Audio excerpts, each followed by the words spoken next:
Price the lord. ಕರ್ತನಿಗೆ ಮಹಿಮೆ ಉಂಟಾಗಲಿ. ಈ ಒಂದು ಸಮಯದಲ್ಲಿ ಒಂದು ವಿಶೇಷವಾದ ಸಂದೇಶದೊಟ್ಟಿಗೆ ನಾನು ನಿಮ್ಮ ಮುಂದೆ ಬಂದಿದ್ದೇನೆ. ಈ ಸಮಯದಲ್ಲಿ ನನ್ನ ಸಂದೇಶ ಶೀರ್ಷಿಕೆ, ನಾವು ಕರ್ತನಿಂದ ಕರೆಯಲ್ಪಟ್ಟು ರಕ್ಷಣೆ ಹೊಂದಿದ ನಮಗೆ ಆತನು ಎಲ್ಲವನ್ನು ನಮಗಾಗಿ ಆತನು ಇಟ್ಟಿದ್ದಾನೆ. ಈ ಸಮಯದಲ್ಲಿ ನಾವು ಲೂಕನ ಸುವಾರ್ತೆ 15ನೇ ಅಧ್ಯಾಯದ 29ನೇ ವಚನದಿಂದ 31ನೇ ವಚನದವರೆಗೆ ಓದೋಣ. ಈ ಸಮಯದಲ್ಲಿ ನಾವು 29ನೇ ವಚನವನ್ನು ನಾವು ಓದೋಣ. ಈ ಸಮಯದಲ್ಲಿ, ಆದರೆ ಅವನು ತನ್ನ ತಂದೆಗೆ, ನೋಡು, ಇಷ್ಟು ವರುಷ ನಿನಗೆ ಸೇವೆ ಮಾಡಿದ್ದೇನೆ ಮತ್ತು ನಾನು ನಿನ್ನ ಒಂದಪ್ಪಣೆಯನ್ನಾದರೂ ಎಂದೂ ಮೀರಲಿಲ್ಲ. ಆದರೂ ನಾನು ನನ್ನ ಸ್ನೇಹಿತರ ಸಂಗಡ ಉಲ್ಲಾಸ ಪಡುವುದಕ್ಕಾಗಿ ನೀನು ಎಂದು ನನಗೆ ಒಂದು ಆಡನ್ನಾದರೂ ಕೊಡಲಿಲ್ಲ. ಆದರೆ ಸೊಳ್ಳೆಯರನ್ನು ಕಟ್ಟಿಕೊಂಡು ನಿನ್ನ ಬದುಕನ್ನು ನುಂಗಿಬಿಟ್ಟ ಈ ನಿನ್ನ ಮಗನು ಬಂದಾಗ ಕೊಬ್ಬಿಸಿದ ಕರುವನ್ನು ಅವನಿಗೆ ಕೊಯ್ಸಿದಿ ಎಂದು ಉತ್ತರ ಕೊಟ್ಟನು. ಹಲ್ಲೆಲೂಯಾ. ಇಲ್ಲಿ ವಾಕ್ಯ ಹೇಳ್ತದೆ, ತಪ್ಪಿ ಹೋದ ಮಗನು ತನ್ನ ತಂದೆಯ ಬಳಿಗೆ ಬಂದಾಗ ಅಲ್ಲಿ ಆ ತಪ್ಪಿ ಹೋದನ ಅಣ್ಣನು ಅಥವಾ ಹಿರಿಯ ಮಗನ ಒಂದು ಕಂಪ್ಲೇಂಟ್ ಏನಾಗಿತ್ತಂದ್ರೆ, ಅಪ್ಪ, ನಾನು ಇಷ್ಟು ವರ್ಷಗಳವರೆಗೂ ನಾನು ನಿನ್ನ ಜೊತೆಯಲ್ಲಿದ್ದೇನೆ, ನಿನ್ನ ಒಂದು ಅಪ್ಪಣೆಯನ್ನು ಕೂಡ ಮೀರಲಿಲ್ಲ. ಆದರೆ ನೀನು ನನ್ನನ್ನು ನನ್ನ ಸ್ನೇಹಿತರೊಟ್ಟಿಗೆ ಸಂತೋಷ ಪಡುವುದಕ್ಕಾಗಿ ಏನ್ ಮಾಡಲಿಲ್ಲ, ನೀನು ನನಗೆ ಏನ್ ಮಾಡಲಿಲ್ಲ, ಒಂದು ಆಡನ್ನು ಅಥವಾ ಒಂದು ಕುರಿಯನ್ನು ಕೂಡ ಕೊಡಲಿಲ್ಲ ಎಂಬುದಾಗಿ. ಈ ದಿನಗಳಲ್ಲಿ ಅನೇಕ ದೇವ ಮಕ್ಕಳು ಅಥವಾ ಅನೇಕ ಸಭೆಗಳು, ಅನೇಕ ವಿಶ್ವಾಸಿಗಳು ಯಾವ ರೀತಿಯಲ್ಲಿದ್ದಾರೆ ಅಂದ್ರೆ, ದೇವರ ಮೇಲೆ ಒಂದು ಕಂಪ್ಲೇಂಟ್ ಮಾಡುವ ರೀತಿಯಲ್ಲಿ, ಅಥವಾ ದೇವರು ನಮಗೆ ಏನು ಕೊಡಲಿಲ್ಲ, ದೇವರು ನಮಗೆ ಏನನ್ನು ಮಾಡಲಿಲ್ಲ, ನಮಗೆ ಯಾವಾಗಲೂ ಕೂಡ ನಾವೇನಾಗಿದ್ದೇವೆ, ನಾವು ಇದ್ದ ಸ್ಥಿತಿಯಲ್ಲೇ ಇದ್ದೇವೆ.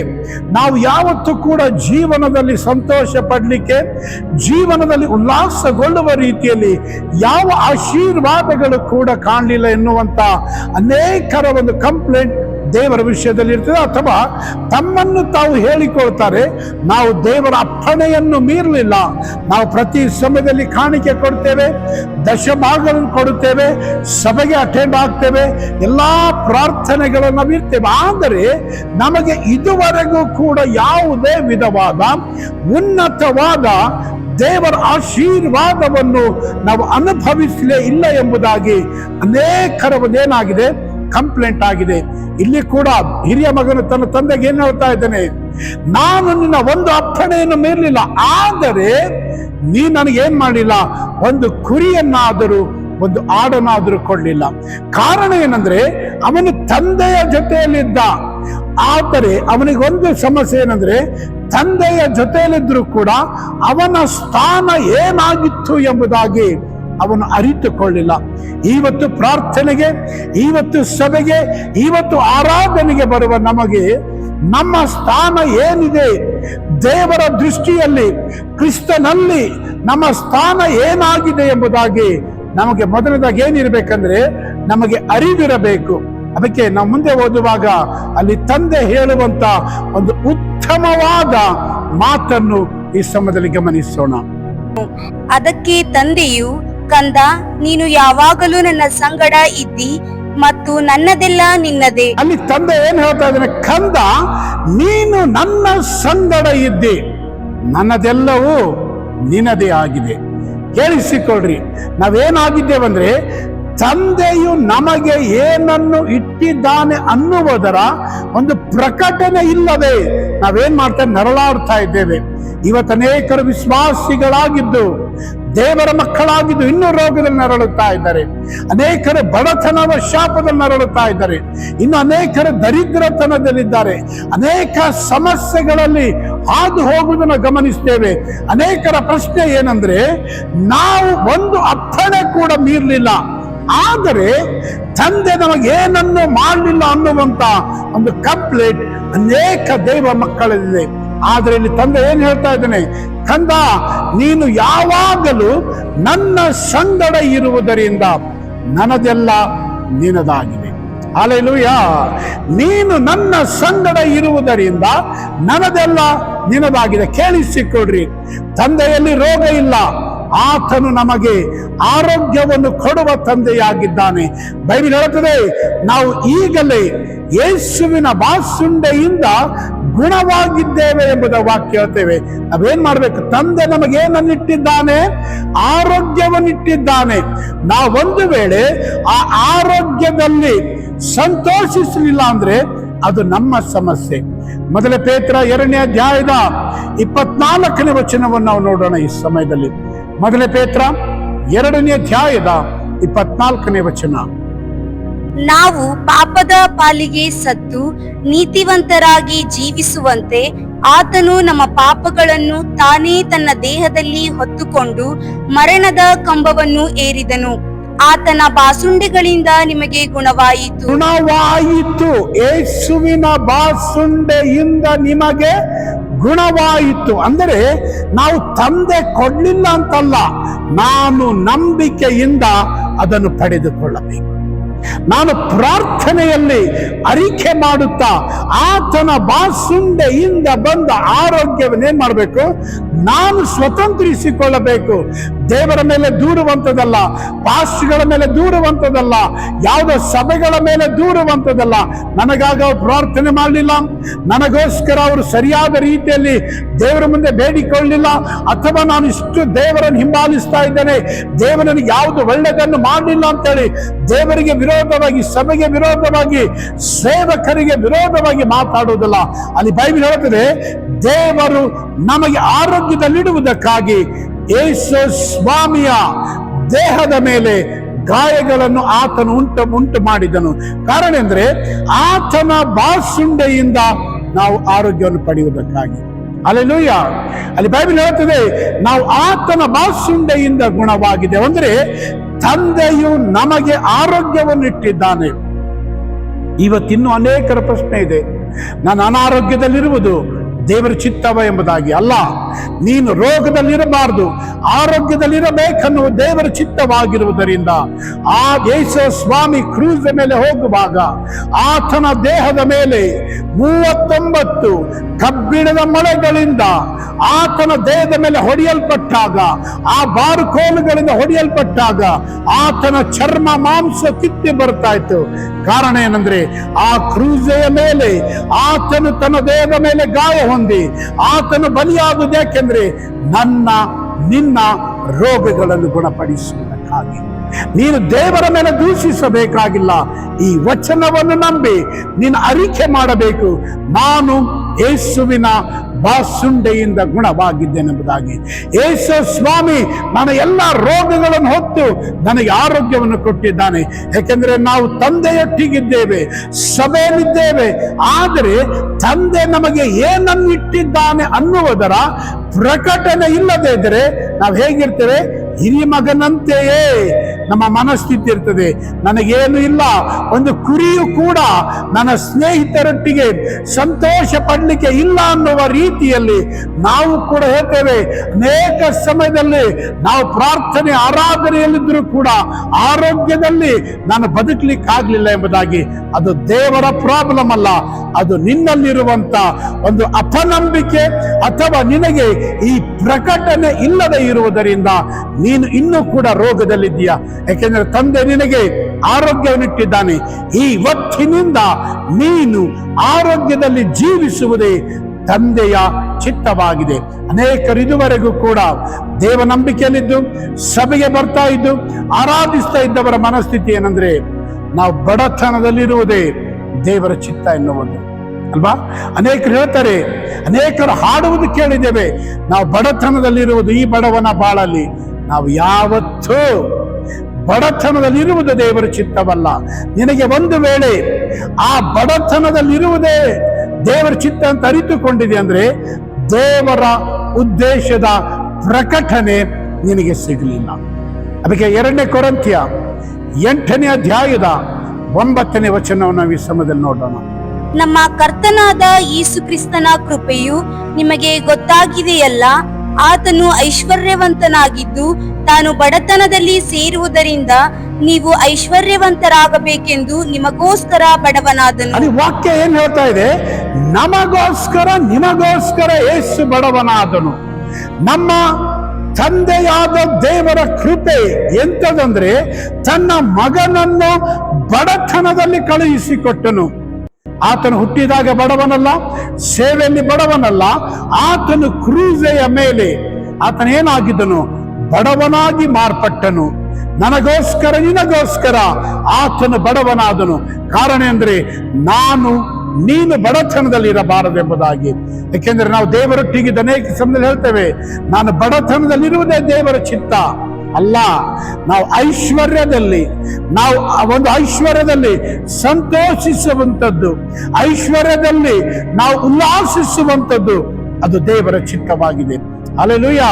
ನಾವು ಐಶ್ವರ್ಯದಲ್ಲಿ ಇರುವಂಥದ್ದು ಅದು ದೇವರ ಉದ್ದೇಶವಾಗಿದೆ. ಕಾರಣ ಅಂದ್ರೆ ನಾವು ಇನ್ನೂವರೆಗೂ ನಮಗೆ ದೇವರ ವಾಕ್ಯದ ಸರಿಯಾದ ಪ್ರಕಟಣೆ ಅಥವಾ ನಮಗೆ ನಮ್ಮ ದೇವರು ಯಾರಾಗಿದ್ದಾನೆ ಅನ್ನುವುದರ ಕುರಿತಾಗಿ ನಮಗೆ ಸರಿಯಾದ ಪ್ರಕಟಣೆ ಇಲ್ಲ ಅಂದ್ರೆ ನಾವೇನಾಗಿರ್ತೇವೆ? ಹಿರಿಯ ಮಗನಂತೆಯೇ ನಮ್ಮ ಮನಸ್ಥಿತಿ ಇರ್ತದೆ, ಹಿರಿಯ ಮಗನಂತೆಯೇ ನಮ್ಮ ಮಾತಿರ್ತದೆ, ಹಿರಿಯ ಮಗನಂತೆಯೇ ನಾವು ಏನಾಗಿರ್ತೇವೆ? ನಾವು ನಡೆದುಕೊಳ್ಳಿಕ್ಕೆ ಪ್ರಾರಂಭಿಸ್ತೇವೆ. ಹಿರಿಯ ಮಗನಿಗಾಗಿ ತಂದೆ ಎಲ್ಲವನ್ನು ಇಟ್ಟಿದ್ದ. ಹಿರಿಯ ಮಗನಿಗಾಗಿ ಆಸ್ತಿ ಇತ್ತು, ಹಿರಿಯ ಮಗನಿಗಾಗಿ ಅಂತಸ್ತಿತ್ತು, ಹಿರಿಯ ಮಗನಿಗಾಗಿ ತಂದೆ ಎಲ್ಲವನ್ನು ಮಾಡಿದ್ದ. ಆದರೆ ಮಗನಿಗೆ ಅದರ ಅರಿವಿರಲಿಲ್ಲ. ಅವನೇನ್ ತಿಳಿದುಕೊಂಡಿದ್ದ? ಇದೆಲ್ಲ ನಂದಲ್ಲ, ಇದೆಲ್ಲ ತಂದೆದು. ತಂದೆ ಕೊಟ್ರೆ ಮಾತ್ರ ನಾನು ತಗೊಳ್ಬೇಕು. ಕೇಳಿಸಿಕೊಳ್ಳ್ರಿ, ಬೈಬಲ್ ಹೇಳ್ತದೆ, ದೇವರು ತನ್ನ ಮಗನನ್ನು ಕೊಟ್ಟನು. ಯಾಕೆಂದ್ರೆ ನಾವು ಎಲ್ಲಾ ವಿಧವಾದ ಆಶೀರ್ವಾದಗಳಲ್ಲಿ ಇರಬೇಕೆಂಬುದಾಗಿ. ಹಲ್ಲೆಲೂಯಾ. ಅದಕ್ಕೆ ಎಫೆಸದವರಿಗೆ ಬರೆದ ಪತ್ರಿಕೆ 1ನೇ ಅಧ್ಯಾಯದ 3ನೇ ವಚನವನ್ನು ಧ್ಯಾನ ಮಾಡೋಣ. ನಮ್ಮ ಕರ್ತನಾದ ಯೇಸು ಕ್ರಿಸ್ತನ ದೇವರು ತಂದೆಯೂ ಆಗಿರುವಾತನಿಗೆ ಸ್ತೋತ್ರ.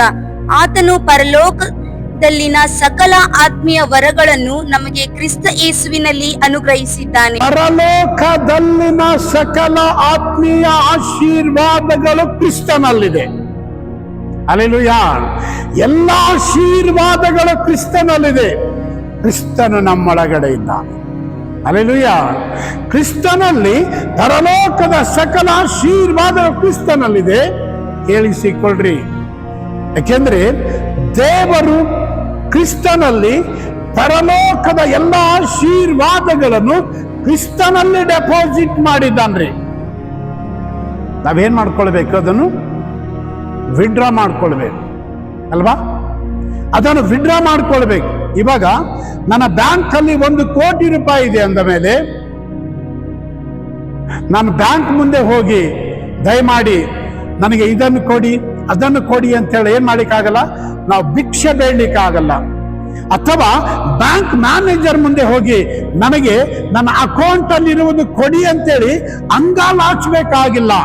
ಅಥವಾ ನಾವು ಮ್ಯಾನೇಜರ್ ಮುಂದೆ ನಿಂತು, ಅಯ್ಯ ನನ್ನ ಅಕೌಂಟ್ ಅಲ್ಲಿ 1 ಕೋಟಿ ರೂಪಾಯಿ ಇದೆ, ನನಗೆ ಒಂದು 1000 ರೂಪಾಯಿ ನೀವು ಕೊಡ್ತೀರಾ ನನ್ನ ಅಕೌಂಟಿಂದ ಅಂತೇಳಿ ಕೇಳಬೇಕಾಗಿಲ್ಲ. ಕೇಳಿಸಿಕೊಳ್ಳ್ರಿ, ನನ್ನ ಅಕೌಂಟ್ ಅಲ್ಲಿ ದುಡ್ಡಿದೆ ಅಂದಮೇಲೆ ನನಗೊಂದು ಧೈರ್ಯ ಇದೆ. ಆಮೇನ್. ನನ್ನ ಅಕೌಂಟ್ ಅಲ್ಲಿ ಅಮೌಂಟ್ ಇದೆ ಅಂದಮೇಲೆ ನನ್ನೊಳಗಡೆ ಏನಿದೆ? ಒಂದು ಧೈರ್ಯವಿರ್ತದೆ. ಇವಾಗ ನಾನು ಬ್ಯಾಂಕಿಗೆ ಹೋದ ತಕ್ಷಣ ATM ಇರ್ಬೋದು ಅಥವಾ ವಿಡ್ರಾ ಒಂದು ಫಾರ್ಮ್ ಇರ್ಬೋದು, ನಾನು ATM ಹಾಕಿದ ತಕ್ಷಣ ಏನಾಗಿರ್ತದೆ? ATM ಮಷೀನ್ ಇಂದ ನಾನು ಎಷ್ಟು ಅಲ್ಲಿ ಅಮೌಂಟ್ ಅನ್ನು ನಾನು ಏನ್ ಮಾಡ್ತೇನೆ, ಸೆಲೆಕ್ಟ್ ಮಾಡ್ತೇನೋ ಅಷ್ಟು ಅಮೌಂಟ್ ಬರ್ತದೆ ಅಲ್ವಾ? ನಾನು ಒಂದು ವೇಳೆ ವಿಡ್ರಾ ಫಾರ್ಮ್ ಅಲ್ಲಿ ನಾನು ಎಷ್ಟು ಅಮೌಂಟ್ ಬೇಕು ಅದನ್ನು ಬರೆದಾಗ ಏನಾಗ್ತದೆ, ಅಲ್ಲಿ ಕ್ಯಾಶಿಯರ್ ಮುಂದೆ ಹೋದಾಗ ಅವನು ಏನ್ ಕೇಳಲ್ಲ, ನಿನಗೆ ಯಾಕೆ ಬೇಕು, ನಿನಗೇನು ಅವಶ್ಯ ಅಂತ ಕೇಳಲ್ಲ. ಅದು ನನ್ನ ಅಮೌಂಟ್. ಕೇಳಿಸಿಕೊಡ್ರಿ, ಅದು ನನ್ನ ಅಮೌಂಟ್. ನಾನು ಒಂದು ಚೆಕ್ ಇರ್ಬೋದು, ವಿಡ್ರಾವಲ್ ಫಾರ್ಮ್ ಇರ್ಬೋದು, ಅದನ್ನು ಕೊಟ್ಟ ತಕ್ಷಣವೇ ಅಲ್ಲಿ ಏನಾಗಿರ್ತದೆ, ಕ್ಯಾಶಿಯರ್ ಮರು ಉತ್ತರ ಮಾಡದೆ ನನಗೆ ಅಮೌಂಟ್ ಅನ್ನು ಕೊಡ್ತಾನೆ. ಇವತ್ತು ನೀವು ಕ್ರಿಸ್ತನಲ್ಲಿ ಬಂದಿದ್ದೀರಂದ್ರೆ ಎಲ್ಲ ಆಶೀರ್ವಾದಗಳು ನಿಮ್ಮದಿದೆ. ಇವಾಗ ನೀವು ಭಿಕ್ಷೆ ಬೇಡಬೇಕಾಗಿಲ್ಲ. ಹಲ್ಲೆಲೂಯಾ. ನೀವು ಈ ದಿನಗಳಲ್ಲಿ ಅಂಗಾಲಾಚಬೇಕಾಗಿಲ್ಲ. ನೀವು ಈ ದಿನಗಳಲ್ಲಿ ಕಣ್ಣೀರು ಸುರಿಸಬೇಕಾಗಿಲ್ಲ. ಆಶೀರ್ವಾದವು ನಿನ್ನ ಹಕ್ಕಾಗಿದೆ. ಆಮೆನ್. ಹಲ್ಲೆಲೂಯಾ. ಪರಲೋಕದ ಆಶೀರ್ವಾದಗಳು ಕ್ರಿಸ್ತನಲ್ಲಿ ಏನು ಅನುಗ್ರಹಿಸಲ್ಪಟ್ಟಿದೆಯೋ ಅದು ನಿನ್ನ ಹಕ್ಕಾಗಿದೆ. ಆ ಆಶೀರ್ವಾದಕ್ಕಾಗಿ ಉಪವಾಸ ತೆಗೆದುಕೊಳ್ಳೋದು, ಆಶೀರ್ವಾದ ಉಂಟಾಗುವುದಕ್ಕಾಗಿ ನೀನು ಏನೋ ಕಾರ್ಯ ಮಾಡಬೇಕಾಗಿಲ್ಲ. ಕೇಳಿಸಿಕೊಡ್ರಿ, ನಿಮ್ಮೊಳಗಡೆ ನಂಬಿಕೆಯಿಂದ ಪ್ರಾರ್ಥನೆಯಲ್ಲಿ ನೀವು ಅದನ್ನು ನಂಬುವಾಗ ಏನಾಗಿರ್ತದೆ, ಖಂಡಿತವಾಗಲು ಅದು ನಿಮ್ಮದಾಗಿರ್ತದೆ. ಇವತ್ತನೇಕರಿಗೆ ಆ ಪ್ರಕಟಣೆ ಇಲ್ಲದೆ ಇರುವುದರಿಂದ, ಇವತ್ತನೇಕ ವಿಶ್ವಾಸಿಗಳಿಗೆ, ಅನೇಕ ಸೇವಕರಿಗೆ, ಅನೇಕ ಸಭೆಗಳಿಗೆ ಈ ಪ್ರಕಟಣೆ ಇಲ್ಲದೆ ಇರುವುದರಿಂದ ಇದುವರೆಗೂ ದರಿದ್ರತನ, ಇದುವರೆಗೂ ಶಾಪ, ಇದುವರೆಗೂ ಬಡತನ, ಇದುವರೆಗೂ ರೋಗ. ಹಲ್ಲೆಲೂಯಾ! ಏಕೆಂದರೆ ಕ್ರಿಸ್ತ ಯೇಸುವಿನಲ್ಲಿ ಪರಲೋಕದ ಸಕಲ ಆಶೀರ್ವಾದಗಳು ನಿನಗಾಗಿ ನನಗಾಗಿ ಕೊಡಲ್ಪಟ್ಟಿದೆ. ಯೇಸುವಿನಲ್ಲಿ ಏನಾಗಿದೆ, ಎಲ್ಲಾ ಪರಲೋಕದ ಆಶೀರ್ವಾದಗಳು ಡೆಪಾಸಿಟ್ ಮಾಡಲ್ಪಟ್ಟಿದೆ. ಅರಿತುಕೋ, ಯೇಸುವಿನಲ್ಲಿ ಡೆಪಾಸಿಟ್ ಮಾಡಲ್ಪಟ್ಟಿದ್ಯಾ? ಯೇಸು ನಿನ್ನೊಳಗಡೆ ಇದ್ದಾನೆ. Amen, hallelujah. ಯೇಸು ನಿನ್ನೊಳಗಡೆ ಇದ್ದಾನೆ. ನೀನು ಯಾವಾಗ ಆ ಆರೋಗ್ಯವನ್ನು ನಿನ್ನದು ಎಂಬುದಾಗಿ ನೀ ನಂಬುತ್ತೀಯೋ ಅದು ನಿನ್ನೊಳಗಡೆ ಕಾರ್ಯ ಮಾಡ್ತದೆ. ಯಾಕೆಂದ್ರೆ ನೀ ನಂಬಿಕೆಯಿಂದ ಅದನ್ನು ಸ್ವತಂತ್ರಿಸಿಕೊಳ್ಳಬೇಕು, ನಂಬಿಕೆಯಿಂದ ಅದರಲ್ಲಿ ಚಲಿಸಬೇಕು. ಹಲ್ಲೆಲೂಯಾ! ನಂಬಿಕೆಯಿಂದ ನೀನು ಮುಂದೆ ಹೋಗ್ಬೇಕು. ಯಾಕೆಂದ್ರೆ ನಿನ್ನಲ್ಲಿ ಏನೇ ಇದ್ರೂ ನೀನು ಉಪಯೋಗಿಸಿಕೊಳ್ಳದೆ ಇದ್ದರೆ ನೀನೇನಾಗಿರ್ತೀಯ? ನಿನಗಿರುವುದರ ವಿಷಯದಲ್ಲಿ ಪ್ರಕಟಣೆ ಇಲ್ಲದೆ ಇರುವಂತ ಒಂದು ಮೂಢನಂತೆ, ಮೂರ್ಖನಂತೆ ಅಥವಾ ಅಜ್ಞಾನಿಯಂತೆ ನೀನು ತೋರಿ ಬರ್ತೀಯ. ಕಾರಣ ಏನಂದ್ರೆ ದೇವರು ಎಲ್ಲವನ್ನು ನಿನಗಾಗಿ ಮಾಡಿದ್ದಾನೆ. ಅದಕ್ಕಾಗಿ ನೀನು ನಂಬಬೇಕು. ಅದಕ್ಕೆ ಬೈಬಲ್ ಹೇಳುತ್ತೆ, ಯೋಹಾನ ಸುವಾರ್ತೆ 15ನೇ ಅಧ್ಯಾಯದಲ್ಲಿ ನೋಡುವಾಗ, ನಾನೇ ನಿಜವಾದ ದ್ರಾಕ್ಷಿ ಬಳ್ಳಿ, ನೀವು ನನ್ನ ಕೊಂಬೆಗಳು ಎಂಬುದಾಗಿ ಯೇಸು ಸ್ವಾಮಿ ಹೇಳ್ತಾರೆ. ದ್ರಾಕ್ಷ ಬಳ್ಳಿ ಯೇಸು ಸ್ವಾಮಿ, ಕೊಂಬೆಗಳು ನಾವು. ಕೇಳಿಸಿಕೊಡ್ರಿ, ದ್ರಾಕ್ಷೆಯ ಬಳ್ಳಿಯಲ್ಲಿರುವಂಥದ್ದೇ ಕೊಂಬೆಯೊಳಗಡೆ ಆ ಒಂದು ಅದರಲ್ಲಿರುವಂತ ಸಾರವೆಲ್ಲವೂ ಕೊಂಬೆಯೊಳಗಡೆ ಬರ್ತದೆ. ಬಳ್ಳಿಯಲ್ಲೊಂದಿದ್ದು ಆ ಒಂದು ಕೊಂಬೆಯೊಳಗಡೆ ಬೇರೆ ಇರಲ್ಲ. ಬಳ್ಳಿಯಲ್ಲಿ ಏನಿದೆಯೋ ಕೊಂಬೆಯೊಳಗಡೆ ಅದೇ ಇದೆ. ಅದು ನೀವು ಅರಿತುಕೊಳ್ಳಬೇಕು. ಯೇಸುವಿನಲ್ಲಿ ಏನಿದೆ? ಆರೋಗ್ಯವಿದೆ, ಅದು ನನ್ನದಾಗಿದೆ. ಯೇಸುವಿನಲ್ಲಿ ಬಿಡುಗಡೆ ಇದೆ, ಅದು ನನ್ನದಾಗಿದೆ. ಯೇಸುವಿನಲ್ಲಿ ಸ್ವಸ್ಥತೆ ಇದೆ, ಅದು ನನ್ನದಾಗಿದೆ. ಯೇಸುವಿನಲ್ಲಿ ಎಲ್ಲ ಒಳ್ಳೆತನವಿದೆ, ಅದು ನನ್ನದಾಗಿದೆ. ಯೇಸು ಸ್ವಾಮಿಯು ನನಗೆ ಜಯವನ್ನು ತಂದಿದ್ದಾನೆ. ಯೇಸು ಜಯಶಾಲಿಯಾಗಿದ್ದಾನೆ. ನಾನು ಜಯಶಾಲಿಗಳಿಗಿಂತಲೂ ಹೆಚ್ಚಿನವರಾಗಿದ್ದೇನೆ. ಕಾರಣ ಅಂದರೆ ಈ ದಿನಗಳಲ್ಲಿ ಅನೇಕರ ಪ್ರಾಬ್ಲಮ್ ಏನಂದ್ರೆ, ಹಿರಿ ಮಗನಂತೆ ಅವರ ಮನಸ್ಥಿತಿ ಇದೆ, ಹಿರಿ ಮಗನಂತೆ ಅವರ ಭಾವನೆ ಇದೆ, ಹಿರಿ ಮಗನಂತೆ ಅವರ ಆಲೋಚನೆ ಇದೆ. ನಮಗೆ ದೇವರೇನು ಕೊಡ್ಲಿಲ್ಲ, ದೇವರು ನಮಗೇನನ್ನು ಮಾಡಲಿಲ್ಲ, ದೇವರು ನಮಗಾಗಿ ಏನು ಮಾಡಲಿಲ್ಲ. ಯೇಸು ಬಲಿಯಾದದ್ದು ನಿನಗಾಗಿ, ನನಗಾಗಿ. ಯೇಸು ಬರೀ ನಮ್ಮನ್ನು ಬಿಡುಗಡೆ ಮಾಡಲಿಕ್ಕೆ ಅಲ್ಲ, ಅಥವಾ ಯಾವುದೋ ಒಂದು ಭಾಗಕ್ಕಲ್ಲ. ಯೇಸು ಸ್ವಾಮಿ ಶಿಲುಬೆಯಲ್ಲಿ ಬಲಿಯಾದದ್ದು ಎಲ್ಲಾ ವಿಧವಾದ ಆಶೀರ್ವಾದಗಳು, ಎಲ್ಲಾ ವಿಧವಾದ ಬಿಡುಗಡೆಗಳು, ಎಲ್ಲಾ ವಿಧವಾದ ಅಭಿವೃದ್ಧಿ, ಎಲ್ಲಾ ವಿಧವಾದ ಒಂದು ಸಮೃದ್ಧಿ ನಿನಗೆ ಕೊಡುವುದಕ್ಕಾಗಿ, ನನಗೆ ಕೊಡುವುದಕ್ಕಾಗಿ. ಹಲ್ಲೆಲೂಯಾ! ಯಾಕೆಂದ್ರೆ ಇದನ್ನು ನೀನು ನಂಬುವಾಗ ಆರೋಗ್ಯ ನಿನ್ನದಾಗಿದೆ. ನನಗೆ ನೆನಪಿದೆ, 2011ರಲ್ಲಿ ಸಡನ್ ಆಗಿ ನಾನು ಬೆಂಗಳೂರು ಪಟ್ಟಣದಲ್ಲಿ ಸೇವೆ ಮಾಡುವಾಗ ನನ್ನ ಬ್ರೈನಲ್ಲಿ ಬ್ಲಡ್ ಕ್ಲಾಟ್ ಆಗಿತ್ತು. ಆ ದಿನಗಳಲ್ಲಿ ನನಗೆ ನಿಮ್ಯಾನ್ಸ್ ಅಲ್ಲಿ ಅಡ್ಮಿಟ್ ಮಾಡಿದಾಗ ಡಾಕ್ಟರ್ ಹೇಳಿದ್ರು, ಇವರ ಒಂದು ಬ್ರೈನಲ್ಲಿ ದೊಡ್ಡ ಕ್ಲಾಟ್ ಇದೆ, ಈ ವ್ಯಕ್ತಿ ಬದುಕಲ್ಲ. ಯಾಕೆಂದ್ರೆ 3 ವಿಷಯಗಳು ಅವ್ರು ನಮ್ಗೆ ಹೇಳ್ತಾ ಇದ್ರು. ಮೊದಲದಾಗಿ, ಈ ವ್ಯಕ್ತಿ ಬದುಕಲ್ಲ, ಯಾಕೆಂದ್ರೆ ದೊಡ್ಡ ಡ್ಯಾಮೇಜ್ ಇದೆ. ಎರಡದಾಗಿ, ಬದುಕಿದ್ರು ಒಂದು ಲಕ್ವಾ ಅಥವಾ ಸ್ಟ್ರೋಕ್ ಆಗ್ತದೆ, ಪ್ಯಾರಲೈಸ್ ಆಗ್ತದೆ. 3ನೇದಾಗಿ ಅವ್ರು ಹೇಳಿದ್ರು, ಈ ವ್ಯಕ್ತಿಗೆ ಪ್ಯಾರಲೈಸ್ ಆಗಿಲ್ಲ ಅಥವಾ ಬದುಕಿದನಂದ್ರು, ಇವನ ಮೆಮೊರಿ ಹೊಂಟು ಹೋಗ್ತದೆ ಅಂತ ಹೇಳ್ತಾ ಇದ್ರು. ಕೇಳಿಸಿಕೊಳ್ರಿ, ಆ ಸಮಯದ ಡಾಕ್ಟರ್ ಹೇಳುವಾಗ ನಾನು ಅವ್ರಿಗೆ ಹೇಳಿದ್ದೊಂದೇ, ನನಗೆ ನೀವು ಹೇಳುವ ಯಾವುದು ನನ್ನಲ್ಲಿ ನಡೆಯಲ್ಲ. ನಾನು ಯೇಸುವಿನ ಬಾಸುಂಡೆಯಿಂದ ಗುಣವಾಗಿದ್ದೇನೆ. ಆತನು ನನ್ನ ಬೇನೆಗಳೆಲ್ಲ ಹೊತ್ತಿದ್ದಾನೆ. ನನಗೆ ನಿಮ್ಮ ಟ್ರೀಟ್ಮೆಂಟ್ ಇಂದಲ್ಲ, ಯೇಸುವಿನ ಬಾಸುಂಡೆಯಿಂದ ಗುಣವಾಗಿದ್ದೇನೆ. ಆ ಸಮಯ ಡಾಕ್ಟರ್ ನಗ್ಲಿಕ್ಕೆ ಸ್ಟಾರ್ಟ್ ಮಾಡಿದವ್ರು ತಿಳ್ಕೊಂಡ್ರು, ಇವಾಗಲೇ ಏನಾದರೂ ಈ ವ್ಯಕ್ತಿಯ ಮೆಮೊರಿ ಲಾಸ್ ಆಯ್ತಾ ಎಂಬುದಾಗಿ. ಆದರೆ ಅವ್ರು ಹೇಳಿದ್ರು, ಇವ್ರಿಗೆ ಆಪರೇಷನ್ ಮಾಡಬೇಕಾದ್ರೆ ತಲೆಯ ಬುರುಡೆ ಓಪನ್ ಮಾಡ್ಬೇಕಂತ, ಸ್ಕಲ್ ಓಪನ್ ಮಾಡ್ಬೇಕಂತೇಳಿ ನಾನು ಹೇಳಿದೆ. ಸ್ಕಲ್ ಏನು ಓಪನ್ ಮಾಡಬೇಕಾಗಿಲ್ಲ, ಯಾಕೆಂದ್ರೆ ನನ್ನೊಳಗಡೆ ನಂಬಿಕಿದೆ, ನನ್ನ ಯೇಸು ನನಗಾಗಿ ಎಲ್ಲವನ್ನು ಮಾಡಿದ್ದಾನೆ. ಆ ದಿನಗಳಲ್ಲಿ ಡಾಕ್ಟರ್ಗಳ ಆಶ್ಚರ್ಯ ಪಡುವ ರೀತಿಯಲ್ಲಿ ಇಡೀ ನಿಮ್ಯಾನ್ಸ್ ಅಲ್ಲಿ ಒಂದು ದೊಡ್ಡ ಸಾಕ್ಷಿಯಾಗಿ ಆರೋಗ್ಯದಿಂದ ಹೊರಬಂದೆ. ಇವತ್ತಿಗೆ 14 ವರ್ಷವಾಯಿತು. ನನಗೆ ಯಾವ ಮೆಮೊರಿನೂ ಲಾಸ್ ಆಗಲಿಲ್ಲ, ಯಾವ ಪ್ರಾಬ್ಲಮ್ ಬರಲಿಲ್ಲ. ಕೇಳಿಸಿಕೊಡ್ರಿ, ಆದಿಕಾಂಡದ ಪ್ರಕಟಣೆವರೆಗೂ ಸಾವಿರಾರು ವಚನಗಳು ನಾನು ಪ್ರಸಂಗಿಸೋ ಬಾಯ ಕೇಳ್ತೇನೆ, ಯಾಕೆಂದ್ರೆ ನನ್ನ ಮೆಮೊರಿ ಲಾಸ್ ಆಗಲಿಲ್ಲ. ನಾನು ಡಾಕ್ಟರ್ ರಿಪೋರ್ಟ್ ಮೇಲೆ ಯಾವತ್ತೂ ಆಧಾರಗೊಳ್ಳಿಲ್ಲ. ನಾನು ಆಧಾರಗೊಂಡಿದ್ದು ಯೇಸುವಿನ ವಾಕ್ಯದ ಮೇಲೆ. ಆತನ ವಾಕ್ಯ ಹೇಳ್ತದೆ, ಆತನ ಬಾಸುಂಡೆಯಿಂದ ಗುಣವಾಗಿದ್ದಾನೆ. ಮತ್ತಾಯ 8:17 ವಾಕ್ಯ ಹೇಳ್ತದೆ, ಆತನನ್ನೆಲ್ಲ ಬೇನೆಗಳು ತನ್ನ ಮೇಲೆ ಹೊತ್ತುಕೊಂಡನು ಎಂಬುದಾಗಿ. ಈ ಸಮಯದಲ್ಲಿ ನೀ ನಂಬುವುದಾಗಿದ್ದರೆ, ಹೌದು ನನಗೆ ಪರಲೋಕ ತಂದೆ ಎಲ್ಲವೂ ನನಗಾಗಿ ಇಟ್ಟಿದ್ದಾನೆ, ಎಲ್ಲ ಆಶೀರ್ವಾದ ನನಗಾಗಿ ಇಟ್ಟಿದ್ದಾನೆ ಎಂಬುದಾಗಿ ನೀನು ನಂಬುವುದಾದರೆ ಈ ಕ್ಷಣದಲ್ಲಿಯೇ ನಿನಗೆ ಅದ್ಭುತವಿದೆ. ಇರುವ ಸ್ಥಳದಲ್ಲಿಯೇ ನೀನು ಮೊಳಕಾಲು ಹಾಕು. ಈ ಸಮಯದಲ್ಲಿ ನೀನು ಬಡತನದಲ್ಲಿದ್ದೀಯಾ? 2 ಕೊರಿಂಥ 8:9 ಅರಿಕೆ ಮಾಡು. ಯೇಸು ಸ್ವಾಮಿ ಬಡತನದಲ್ಲಿ ಇರೋಕೆ ನಾನು ಕರೀಲಿಲ್ಲ, ಐಶ್ವರ್ಯವಂತನಾಗಿ ಮಾಡಿದ್ದಾನೆ. ನೀನು ಒಂದು ವೇಳೆ ರೋಗದಿಂದ ಬಾಧೆ ಪಡುತ್ತಾ ಇದೆಯಾ? ಈ ಸಮಯದಲ್ಲಿ ಅರಿಕೆ ಮಾಡು, ಯೇಸುವಿನ ಬಾಸುಂಡೆಯಿಂದ ನಾನು ಗುಣವಾಗಿದ್ದೇನೆ. 29 ವರ್ಷ ಸೇವೆ ಅನುಭವದಲ್ಲಿ ನಾನು ನೋಡದೇ ಇರುವ ಅದ್ಭುತಗಳಿಲ್ಲ, ಕಾಣದೇ ಇರುವ ಮಹತ್ಕಾರ್ಯಗಳಿಲ್ಲ. ಸತ್ತವರು ಎದ್ದರು, ಕುರುಡರ ಕಣ್ಣುಗಳು ಬಂದವು, ಕುಂಟರು ನಡಿಲಿಕ್ಕೆ ಪ್ರಾರಂಭಿಸಿದರು, ಗಡ್ಡೆಗಳು ಕರಗಿದವು, HIV ಗುಣವಾಗ್ತಾ ಬಂದವು, ಕ್ಯಾನ್ಸರ್ಗಳು ಹೀಲ್ ಆಗಿದೆ, ಆಮೇಲೆ ಬ್ರೈನ್ ಸ್ಟ್ರೋಕ್ಗಳು ಅದ್ಭುತವಾಗಿ ಗುಣವಾಗಿದೆ ನೋಡಿದ್ದೇನೆ. ಕಾರಣ ಏನಂದ್ರೆ ಯೇಸು ಎಲ್ಲವನ್ನು ಮಾಡುವವನಾಗಿದ್ದಾನೆ. ನೀನು ಹಿರಿಯ ಮಗನಂತೆ ಒಂದು ವೇಳೆ ನಿನ್ನ ಮನಸ್ಥಿತಿ ಇತ್ತು ಅಂದ್ರೆ ನೀನು ಇದ್ದ ಸ್ಥಿತಿಯಲ್ಲಿ ಇರ್ತೀಯ. ದೇವರ ಚಿತ್ತ ನೀನು ಇದ್ದ ಸ್ಥಿತಿಯಲ್ಲಿ ಇರುವುದಲ್ಲ, ನೀನು ಉನ್ನತಿಗೆ ಬರುವಂತ ದೇವರ ಚಿತ್ತವಾಗಿದೆ. ಕರ್ತನು ನಿಮ್ಮೆಲ್ಲರನ್ನು ಆಶೀರ್ವದಿಸಿ ನಡೆಸಲಿ. Amen, amen. Thank you so much.